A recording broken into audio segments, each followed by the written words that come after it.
There aren't many worse things to be in this world than an 11-year-old boy in a newly minted military dictatorship in sub-Saharan Africa.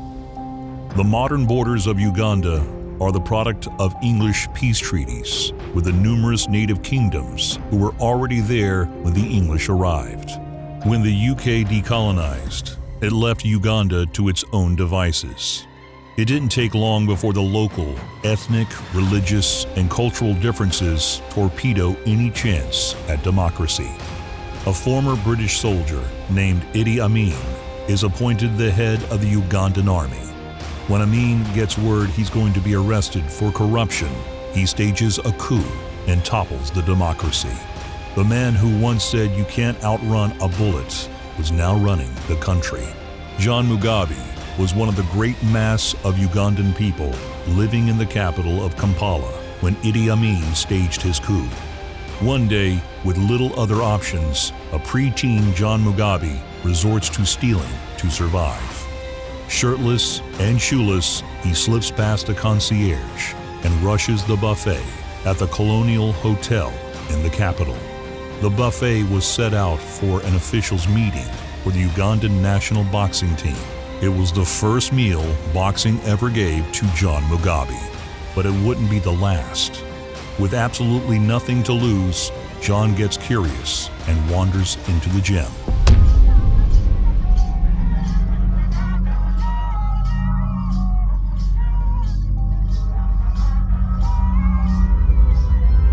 As it turns out, John Mugabi hits harder than Brown. Move, that's what he's got to do. Well, he was moving. Green looking to stay away. Mugabi looking to conclude. He smashes his way to a silver medal in 1980. When John Mugabi had an opportunity, he took it.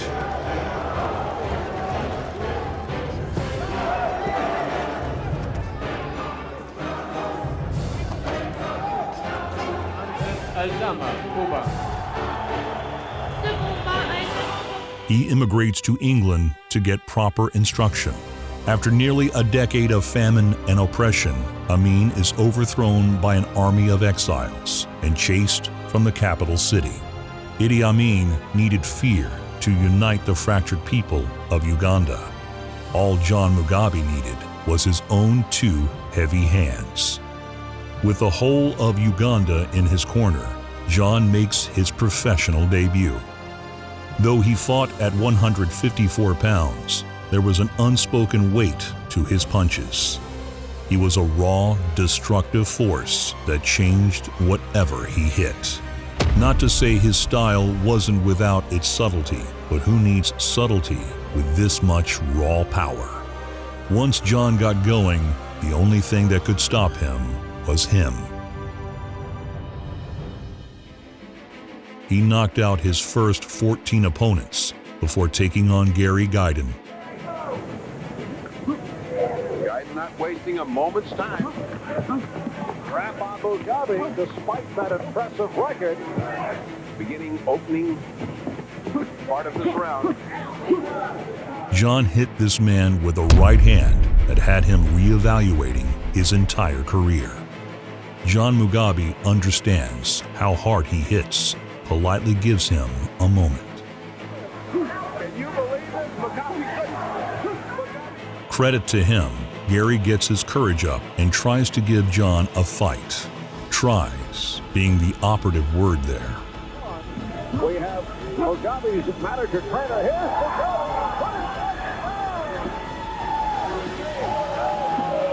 Gary kept getting up, only to be put down again. Gary trying to catch Mugabi by surprise, but he just can't seem to take Mugabi.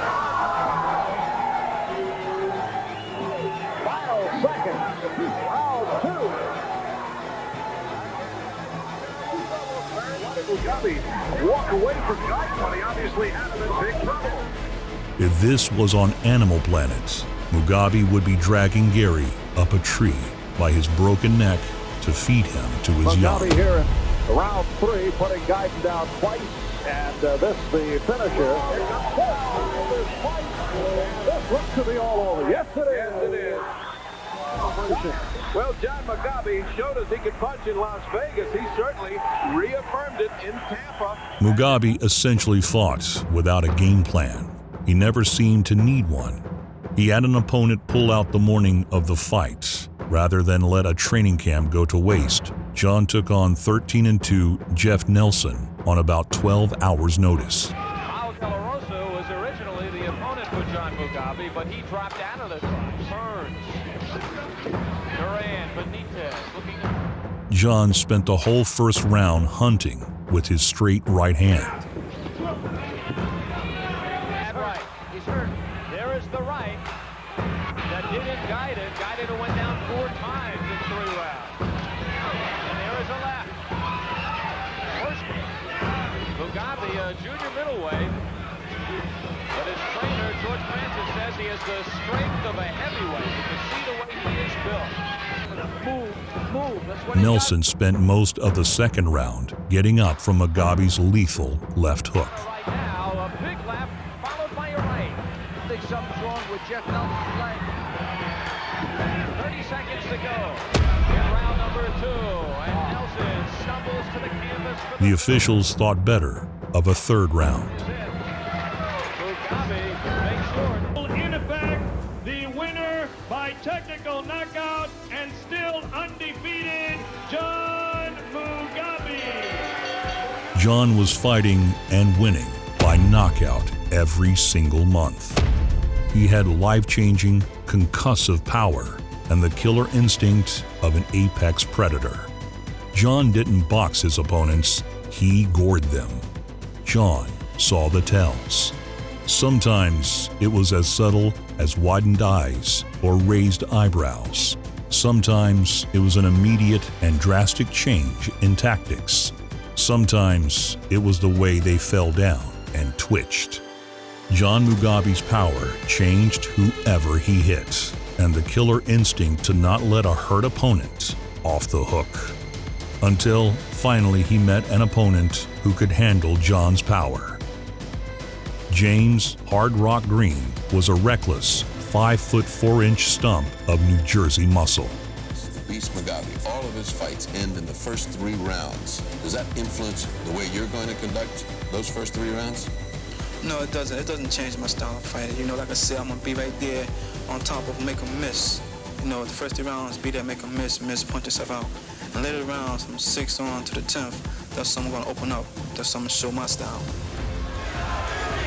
The referee, Joe Cortez, gets it underway, round 1. The thing about being the shortest fighter in a weight class, it leaves you little option but closing the distance. Scipion, it was a very ugly fight. Many butts, a lot of pushing and shoving. And Green, John Mugabi is 20 for 20. As we mentioned, James Green had no choice but to go forward, leaving John no choice but to knock him out. The fight took on a blistering pace as Mugabi was throwing death on every punch. Problem was the compact and composed James Green was making Mugabi look uncoordinated. Green got underneath Mugabi's bombs and came up with short hooks of his own. When John gets rocked and lists into the ropes, he just couldn't tie the tiny tank up.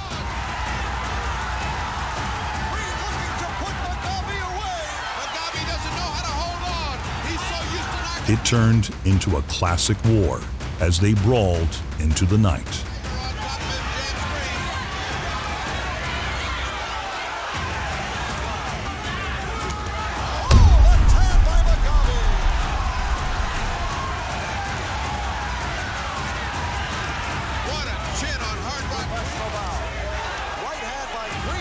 to the chin of Mugabi. And Mugabi looking strong again. Not the case earlier. Short time left in the 6th round. And now this fight was supposed to be a test of James Green's courage. It's John Malone. Referee Cortez does not take part in the judging. He's beginning to show signs of damage. His eye is closing, getting very puffy. Get up. Oh, he just hammered Mugabi. As the 10th opened, Green's eye had almost completely closed. The cut is under the eye, apparently. It is not danger to the eye itself, but it is bleeding. Copious quantities of blood. John came out and finished the hardest fight of his career to that point. When you hit as hard as John Mugabi, hard fights are the exception. So John Mugabi is now 21-0, all 21 by knockout. Mugabi returned to his destructive dominance in style when he took on Wilbert Johnson. The bell can't save the fighter. Bear in mind, Johnson.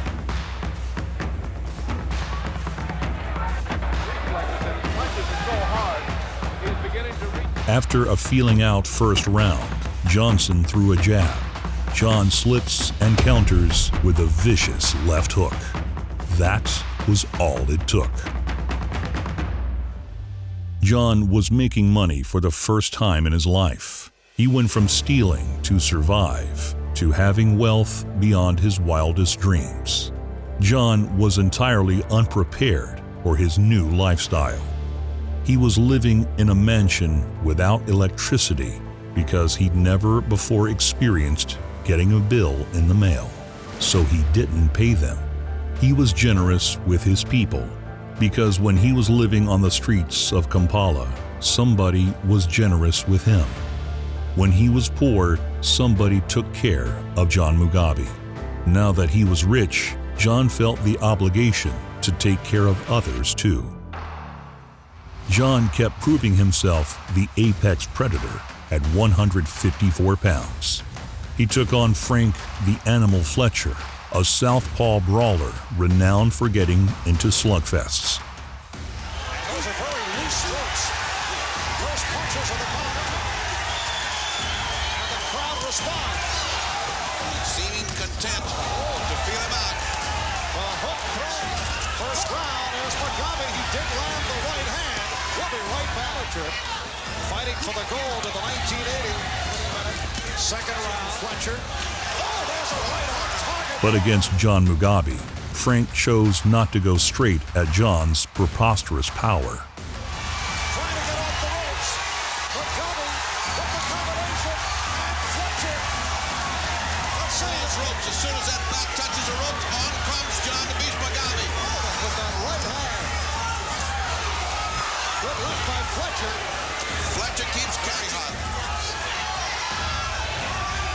Mugabi again trapping Fletcher continuously off balance and then caught. Instead, he tried to pull off the rope-a-dope.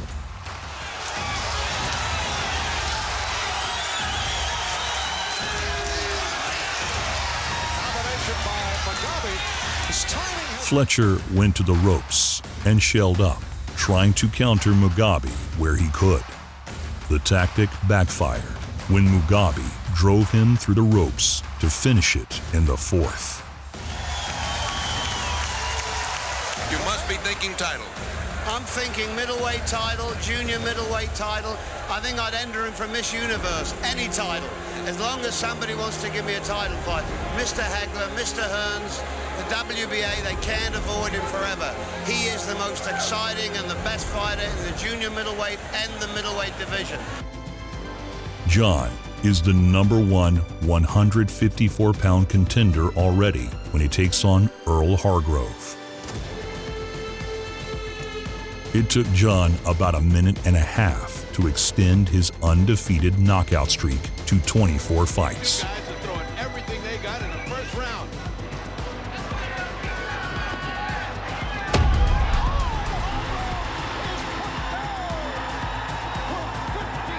Hargrove's still dangerous. Hargrove's still dangerous. Mugabi is wide open. big right hand landed by Mugabi. Sledgehammer blows. Hargrove is hurt. He's hurt. And down he goes again.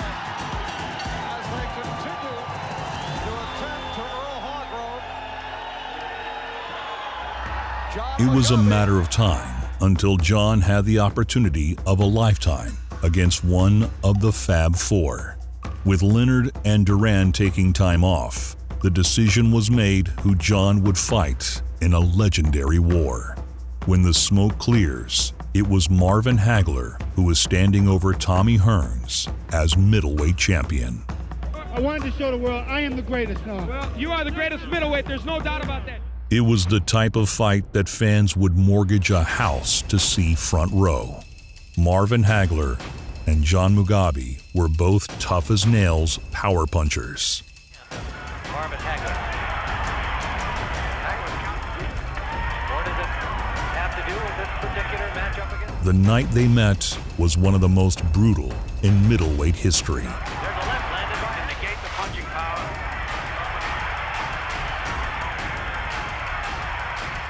While Marvin Hagler tried to make the most of his stance-switching slickness and ramrod jab,